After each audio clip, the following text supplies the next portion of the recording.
Hello students. तो last turn में हम क्वांटाइजेशन से रिलेटेड कुछ इंपॉर्टेंट टर्म्स देख रहे थे। लाइक क्वांटाइजेशन का डायग्राम एक बार फिर से रिव्यू करिए। हाइड्रोजन एटम में हम ये figure quantization of energy levels का देख रहे हैं। तो ये n इज इक्वल टू 1 है। अब जो ऑर्डर फॉलो करना है वो ये फॉलो करना है, E2 minus E1 is greater than E3 minus E2 is greater than E4 minus E3 so on। तो ये H एटम में जो वेरियस एनर्जी लेवल्स होते हैं उनके बीच का एनर्जी डिफरेंस हो गया। तो कम करते जाना है इस एनर्जी लेवल में। n इज इक्वल टू 1 हो गया, 2 हो गया, 3, 4, 5 और ये लेवल हमारा इनफाइनाइट वाला हो गया। तो इनको हमने जैसे नंबरिंग कर दिया 3, 4, 5 और फाइनली इनफाइनाइट। तो इनकी वैल्यू H एटम में जो है वो एनर्जी की इलेक्ट्रॉन की यहाँ -13.6 इलेक्ट्रॉन वोल्ट, यहाँ -3.4 इलेक्ट्रॉन वोल्ट, यहाँ -1.51 इलेक्ट्रॉन वोल्ट, यहाँ -0.85 इलेक्ट्रॉन वोल्ट, यहाँ पे -0.54 इलेक्ट्रॉन वोल्ट एंड फाइनली ये मेरा क्या हो गया, जो है वो इनफाइनाइट पे इलेक्ट्रॉन का एनर्जी यहाँ बोर मॉडल में 0 हो गया। ये सारी एनर्जी की वैल्यू हमारे E is equal to -13.6 Z square over n square electron volt से आ रही है। तो जैसे हमने एक टर्म डिफाइन करी थी एक्साइटेशन एनर्जी, उसको ऐसे डिफाइन किया था कि energy necessary to take electron from GS to ES। तो GS तो ये हो गया और ये मेरा एक्साइटेड स्टेट फर्स्ट, ये वाला एक्साइटेड स्टेट सेकंड है, ज्यादा एनर्जी ग्राउंड स्टेट से, and so on, excited state 3, excited state 4। तो ये वैल्यू जो है एनर्जी डिफरेंस, ये यहां पे क्या कहलाएगा, एक्साइटेशन एनर्जी फर्स्ट। और अगर एक्साइटेशन एनर्जी सेकंड निकालनी है तो इलेक्ट्रॉन कहां जाएगा, जो energy necessary to take electron from ground state to excitation energy 2 है ना, तो एक्साइटेड स्टेट 2 यानी n इज इक्वल टू 3। तो this is our excitation energy second. तो जैसे डायग्राम से हम देख ही रहे हैं कि इनका ऑर्डर जो है वो एक्साइटेशन एनर्जी फर्स्ट, फिर सेकंड, फिर third and so on, like this. तो ये भी एक हमारा इंपॉर्टेंट रिलेशनशिप है। यहां पे हम एक टर्म जो है देख रहे हैं, like that is excitation potential. तो एक्साइटेशन पोटेंशियल में हम कह सकते हैं कि it is the potential difference necessary to accelerate the electron from the rest so that its kinetic energy becomes equals to excitation energy। मतलब एक्साइटेशन पोटेंशियल क्या हो गया कि रेस्ट से इलेक्ट्रॉन को किसी पोटेंशियल डिफरेंस से, वो पोटेंशियल डिफरेंस हो गया जिससे रेस्ट से किसी इलेक्ट्रॉन को एक्सीलरेट किया जाता है, जिससे उसकी काइनेटिक एनर्जी एक्साइटेशन एनर्जी के बराबर हो जाए। यानी अगर एक्साइटेशन एनर्जी 5 इलेक्ट्रॉन वोल्ट है तो अपन समरी अप करें, एक्साइटेशन पोटेंशियल 5 वोल्ट हो जाएगा। उल्टा भी सही, ये 12 वोल्ट है तो ये मेरे जो हो जाएगी वो कितनी हो जाएगी, एक्साइटेशन एनर्जी 12 इलेक्ट्रॉन वोल्ट। या मैं इसको कहूं कि एक्साइटेशन जो एनर्जी का वैल्यू है वो सपोज करिए 20 इलेक्ट्रॉन वोल्ट है, तो एक्साइटेशन पोटेंशियल मेरा क्या हो गया, जो है वो 20 वोल्ट हो गया। इस तरह से अपन इसको कर सकते हैं। तो यहां इस एग्जांपल में आज हमको देखना है कि H एटम में excitation energy first and excitation energy second determine करिए। तो देखिए इसको करने के क्या मेथड हो सकते हैं। मेथड 1 में हम ये कर सकते हैं कि इलेक्ट्रॉन का ट्रांजिशन डायग्राम बनाएं, n is equal to 1 is equal to n is equal to 2। तो डेल्टा E यहां पे एक्साइटेशन एनर्जी फर्स्ट हो गई और वो क्या हो गई, electrons final energy E2 minus initial energy. तो अब इनका वैल्यू पुट कर देते। हाइड्रोजन एटम में ये है -3.4 और ये -13.6, तो माइनस माइनस हमारे प्लस हो गए, तो ये कितना आ गया 10.2 इलेक्ट्रॉन वोल्ट। ऐसे कैसे है, इसमें क्या डायग्राम बनेगा, डेल्टा E में जब वो होगा एक्साइटेशन एनर्जी सेकेंड, यहां से हम देख सकते हैं फाइनल है ना, arrow head energy minus arrow tail energy, then this is E3 minus E1। Value यहां से ले लेते हैं, इसको लगभग -1.5 ले लिया, माइनस माइनस प्लस हो गया, तो ये 12.1 इलेक्ट्रॉन वोल्ट हो गई। और जैसा हम देख ही रहे हैं कि एक्साइटेशन एनर्जी सेकंड जो है वो एक्साइटेशन एनर्जी फर्स्ट से ज्यादा है। तो एक पॉइंट यहां ये भी याद रखिए कि एब्सॉर्ब एनर्जी पॉजिटिव है। जैसे निमोनिक्स कुछ मेमोरी टेक्निक बना लेते हैं अपन, AP अर्थमेटिक प्रोग्रेशन और आंध्र प्रदेश, तो AP हमें क्या याद दिलाएगा, जो है वो हमारी साइन कन्वेंशन कि एब्सॉर्ब एनर्जी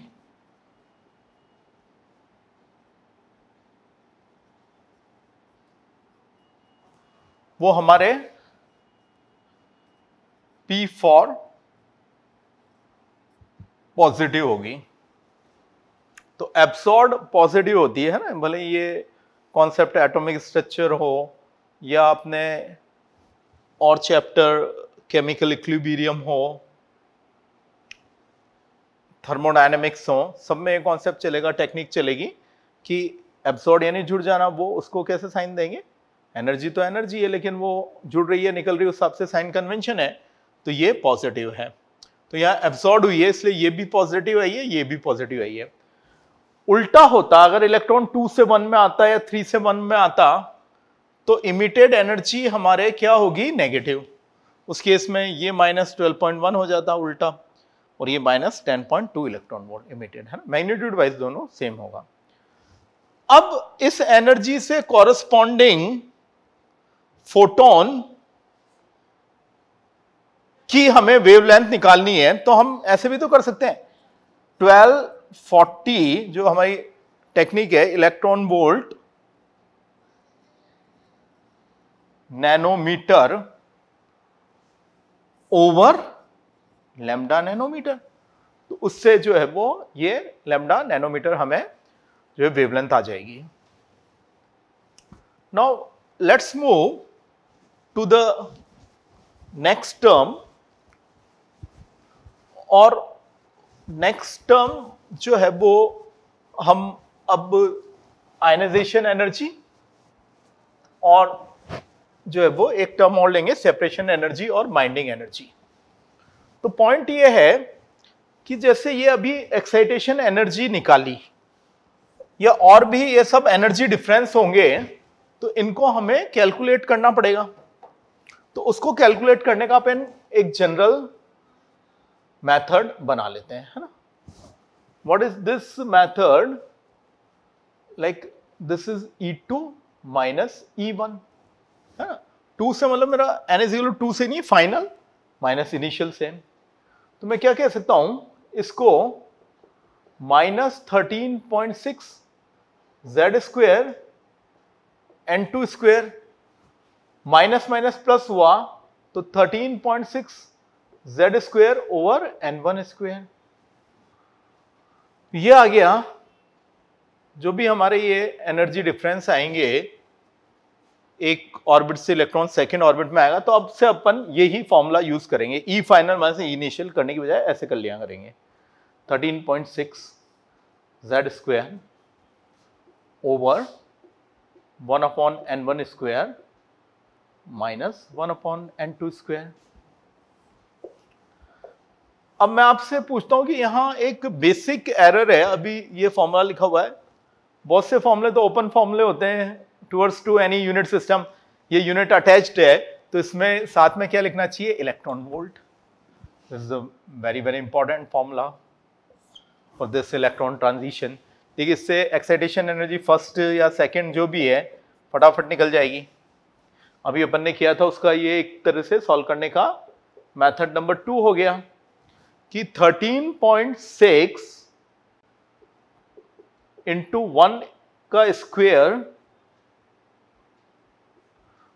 और 1/1 square minus 1/2 square electron volt.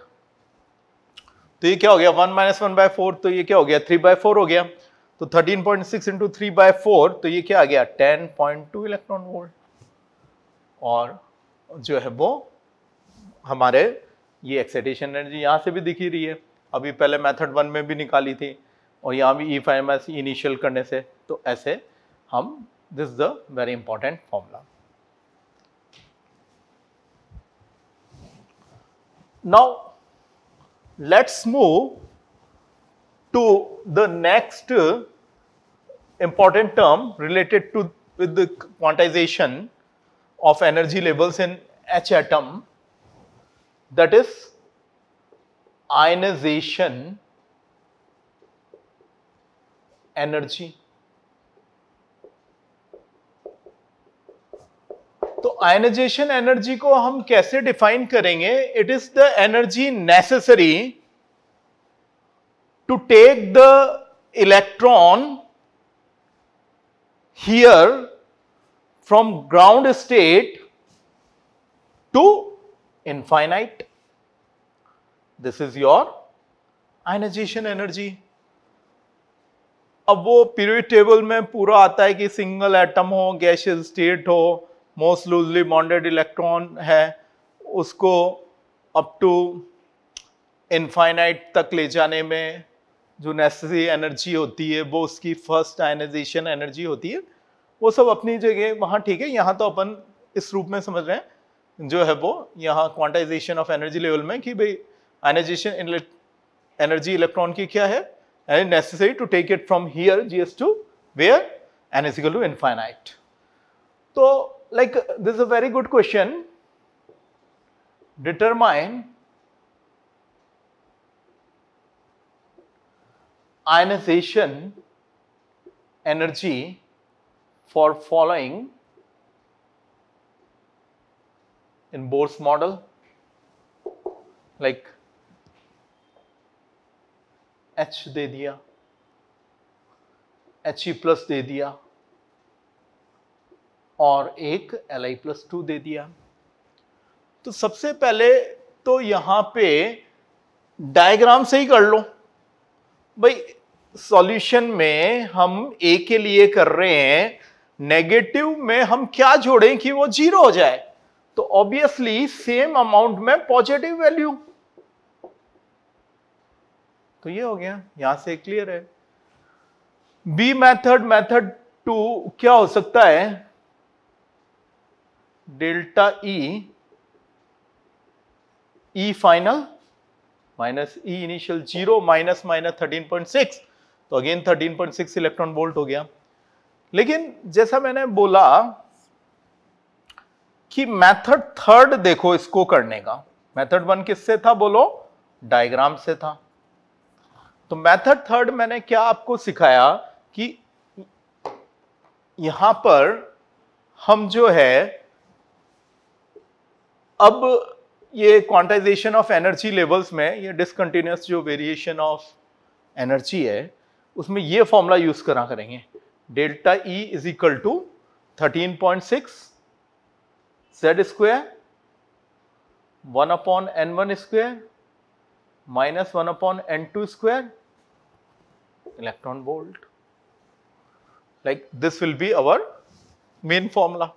तो इससे कर लेते हैं 13.6 इंटू 1 का स्क्वायर, और कहां से ले जा रहे हैं 1/1 का स्क्वायर, कहां ले जा रहे हैं इनफाइनाइट स्क्वायर। अब इनफाइनाइट क्या होता है 1/0,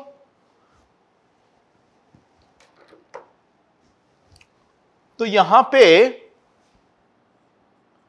1/0 का स्क्वायर तो 0 कर देगा, तो आंसर थोड़ा डिफरेंस होता है। मेथड थर्ड आ गया तो भी आंसर वही आ गया, लेकिन अगेन आयनाइजेशन एनर्जी के लिए अपन यूज करेंगे मेथड 4। तो सेम प्रॉब्लम है, अब उसको जितने तरीके से ज्यादा सोच पाएंगे उतना आपका माइंड डेवलप होगा, उस कॉन्सेप्ट में आपका डेप्थ बढ़ेगा। इतना तो कंफर्म है, फॉर्मूला तो यही लगेगा। और दूसरी जो यहाँ पे एक और पॉइंट ऑब्जर्व करने का है कि N2 क्योंकि आयनाइज करना है तो इनफाइनाइट में ले जाना है, तो N2 यहां पे आपका इनफाइनाइट ही होगा, ये चीज भी कंफर्म है। और बोर्स मॉडल है और इलेक्ट्रॉन है और सिंगल इलेक्ट्रॉन स्पीशी है, तो वो तो यहां 1 पे ही होगा। तो ये 1 फिक्स है, ये इनफाइनाइट फिक्स है, तो क्यों ना हम delta E is equal to ionisation energy in here related to the Bohr's models and quantization of energy levels में हम ऐसे इसको इक्वेशन बना ले, फॉर्मूला बना ले। और formulas are very important in physical chemistry, so like this is the formula.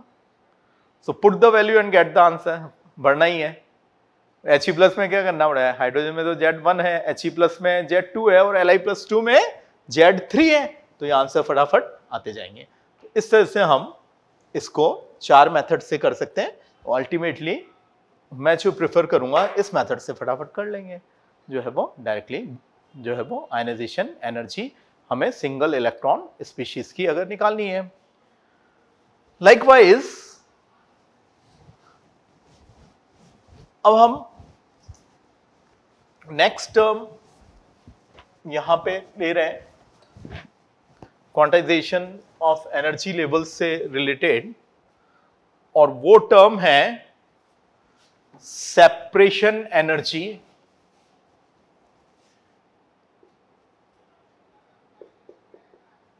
या इसे बाइंडिंग एनर्जी भी बोलते हैं।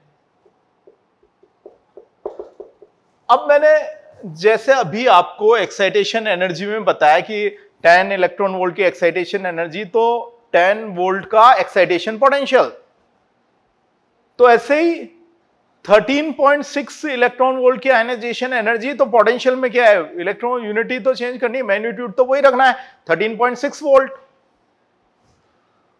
तो सेपरेशन एनर्जी को, बाइंडिंग एनर्जी को डिफाइन करते हैं, इसमें इलेक्ट्रॉन को जैसे एससी का उल्टा कर दो ईएस, और नाम आ रहा है सेपरेशन एनर्जी, तो इसको सेपरेट कर देना है, इनफाइनाइट तक ले जाना है, तो ये सेपरेशन एनर्जी है। अब जिस वाली एक्साइटेड स्टेट से ले जाओगे वही वाला सेपरेशन एनर्जी हो जाएगा। तो जैसे फर्स्ट से ले जाओ तो फर्स्ट सेपरेशन एनर्जी, फिर ये वाला क्या हो गया मेरा सेपरेशन एनर्जी नंबर सेकंड, है कि नहीं? तो एक्साइटेशन एनर्जी में तो ये हाथ फिक्स था, एक्साइटेड स्टेट 1 2 3 ऐसे बढ़ती जा रही थी। सेपरेशन एनर्जी में तो ये हाथ कांस्टेंट है और एक्साइटेड 1 से ले जा रहे हैं, 2 से ले जा रहे हैं, 3 से ले जा रहे हैं। कहने का मतलब ये हुआ, जैसा कि फिगर में नजर आ भी रहा है, ये क्वांटाइजेशन ऑफ एनर्जी लेवल से रिलेटेड डायग्राम में, कि SC first is greater than SE second and is greater than SE third and so on.